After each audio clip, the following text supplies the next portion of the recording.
Welcome to Insights with Thomas Caldwell on Thursday, July the 2nd, 2026. I'd like to open with congratulations to Canada's men's soccer team on their huge win on Sunday.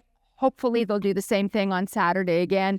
And happy Canada Day to everyone. Tom, yesterday was Canada's 159th birthday. So happy Canada Day. I was there at the beginning, absolutely. You were not. Stop it. Absolutely. Okay, so let's be optimistic here. I've heard you say that optimists are more successful than pessimists. Absolutely. So today's topic is going to be inspirational. So let's discuss what's going on in Canada. Well, it's hard for a grumpy old guy like me to be inspirational. But, let's take soccer, for example. I think it's terrific. Our American cousins think they're going to win, and when they don't, they're going to claim somebody cheated on them. I mean, that's just the standard. But the interesting thing, there's only one thing that really bothers me about soccer, is athletes rolling around on the ground, holding their knee, pretending they're hurt. That is not Canada. If you're going to play soccer, you're going to get kicked in the shins. Get over it. That's part of the deal, okay? Canada is Bobby Bond scoring a goal with a broken leg when he played for the Maple Leafs. Now, admittedly, you got to go back a long time to get inspiration from the Toronto Maple Leafs. But that's Canada. That's the thing we got to keep in mind, who we are.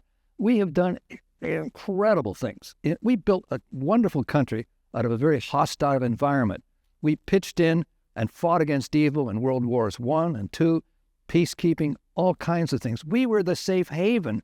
If you were trying to get away from slavery in the United States, you weren't safe until you got to Canada, kind of thing. We were the steam valve where you came to. We built an incredible country that people all over the world, and we tend to forget that. And, we can get focused on negatives. And frankly, the media feeds it. Our politicians feed it. Oh, here's a problem, and we're going to solve it for you. I think, you got to cut off negatives. Albert Einstein had a great line. He said, avoid negative people. They have a problem for every solution. And I think the thing to keep in mind is that this is an incredible country with incredible resources. And I'm not talking about mining and oil and lumber and anything. I'm talking about the people.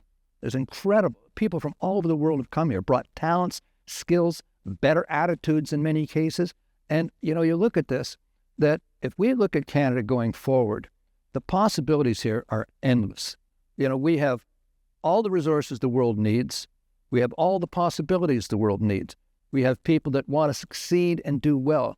We have a great history. And again, one of the great problems over the last several years is diminishing our history. Our history is a wonderful history, and that's the thing we have to build on. So I always keep saying, quoting Shakespeare, the problem, dear Brutus, is not in our stars, it's in us. Governments are responsible for us, but we are responsible for the governments we have and tolerating this thing. The one great thing about America will change. Winston Churchill had that great line, America will eventually do the right thing after exhausting all the other possibilities. And we have to get to that where we change, not just elect the same party with a new pop-up leader. We need a whole change in our political thinking. And I think we, and particularly the young people, have to demand this, that we really capitalize on what we've got here. I look at the world through investing lenses.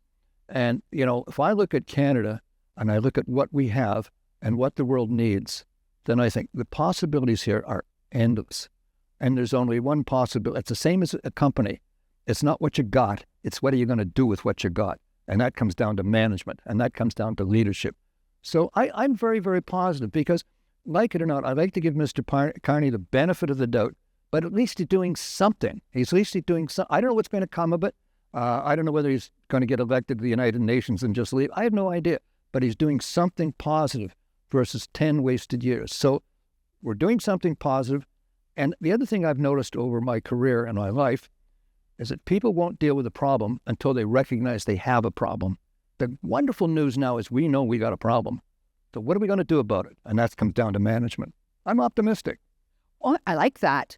Now, you talked about investing. Let's move on to markets. Positives in the markets? I think so. Well, markets are chopping around right now. And markets always have leaders. And I look at this SpaceX, Elon Musk company that came out of gazillion-dollar financing. It'll be kind of a bellwether to what markets are doing. But the tone of markets is still positive in that interest rates in the United States are too low. So when interest rates are low, people borrow money and invest it in something else. And we have a tremendous amount of money. These financings in the States showed us how much money there is out there wanting to deploy to productive assets. And that generally means ownership of growing or visionary companies. And it also goes for countries as well. Are you visionary? Can you implement? Can you execute? Can you make things happen? Well, thank you for today's optimism. Thank you very much. And thank you all for watching. Bye for now. Go Canada.